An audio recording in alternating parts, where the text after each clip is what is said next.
प्रिय भक्तो, આજે હું તમારા માટે એક પવિત્ર સંદેશો લઈને આવ્યો છું, જે તમારું જીવન સંપૂર્ણ રીતે બદલાવી શકે છે। આ સંસારમાં દરેક વ્યક્તિ સુખ, સમૃદ્ધિ અને શાંતિની ઈચ્છા રાખે છે, પરંતુ શું તમે ક્યારેય વિચાર્યું છે કે આ બધું મેળવવાનો એક સરળ અને દિવ્ય માર્ગ પણ છે? જે પણ ભક્ત સત્ય મનથી અને શ્રદ્ધા સાથે આ મંત્રનો 108 વાર જાપ કરે છે, તે પોતાના જીવનમાં દરેક તે વસ્તુ મેળવી શકે છે જેની તે ક્યારેય ઈચ્છા કરી હોય। આ મંત્ર માત્ર શબ્દો નથી, આ એક દિવ્ય શક્તિ છે જે તમને બ્રહ્માંડની અનંત ઉર્જા સાથે જોડે છે। જ્યારે તમે આ મંત્રનો જાપ કરો છો, ત્યારે તમારા જીવનમાં રહેલી બધી અટકોટક થઈ જાય છે। ધનની વર્ષા થાય છે, રોગો અને ઋણોનો અંત થાય છે, અને તમારા ઘરમાં સુખ શાંતિનો સ્થાયી વાસ થાય છે। સૂર્ય ભગવાન, જે ઉર્જા, સ્વાસ્થ્ય અને સફળતાના અધિષ્ઠાતા છે, તેઓ સ્વયં ત્યાં આવે છે જ્યાં આ મંત્ર શ્રદ્ધાપૂર્વક જપાય છે। ભક્તો, ધ્યાન આપો, આ મંત્ર ફક્ત ભૌતિક સુખ સંપત્તિ જ નહીં આપે, પરંતુ તે તમારી આત્માને પણ શાંતિ અને સંતુલન આપે છે। જે ભક્ત આ મંત્રને સંપૂર્ણ શ્રદ્ધા અને સત્યતાથી કરે છે, તેના જીવનમાં ક્યારેય કોઈ કમી રહેતી નથી। આજથી જ આ મંત્રનો જાપ શરૂ કરો। ફક્ત 108 વાર તેને શ્રદ્ધાપૂર્વક બોલો અને તમારા જીવનમાં બદલાવ પોતાની આંખોથી જુઓ। સૂર્યનારાયણનું આશીર્વાદ સદાય તમારા પર રહેશે। સૂર્ય ભગવાનની કૃપાથી તમારું જીવન ઉર્જા, પ્રકાશ અને સમૃદ્ધિથી ભરપૂર થઈ જશે। અમારા ચેનલને સબસ્ક્રાઇબ કરવાનું ભૂલશો નહીં।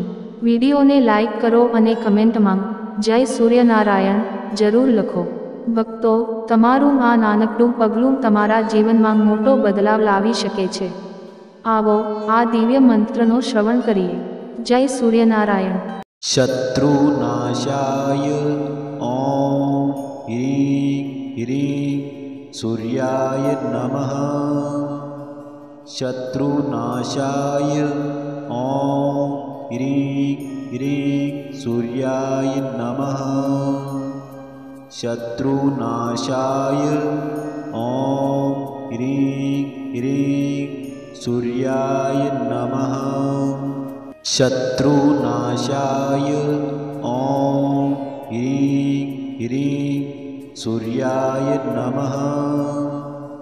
शत्रुनाशाय ॐ ह्रीं ह्रीं सूर्याय नमः। शत्रुनाशाय ॐ ह्रीं ह्रीं सूर्याय नमः। शत्रुनाशाय ॐ ह्रीं ह्रीं सूर्याय नमः। शत्रुनाशाय ॐ ह्रीं ह्रीं सूर्याय नमः। शत्रुनाशाय ॐ ह्रीं ह्रीं सूर्याय नमः। शत्रुनाशाय ॐ ह्रीं ह्रीं सूर्याय नमः। शत्रुनाशाय ॐ ह्रीं ह्रीं सूर्याय नमः। शत्रुनाशाय ॐ ह्रीं ह्रीं सूर्याय नमः। शत्रुनाशाय ॐ ह्रीं ह्रीं सूर्याय नमः। शत्रुनाशाय ॐ ह्रीं ह्रीं सूर्याय नमः। शत्रुनाशाय ॐ ह्रीं ह्रीं सूर्याय नमः।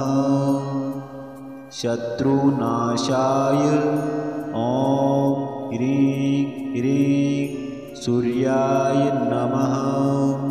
शत्रुनाशाय ॐ ह्रीं ह्रीं सूर्याय नमः।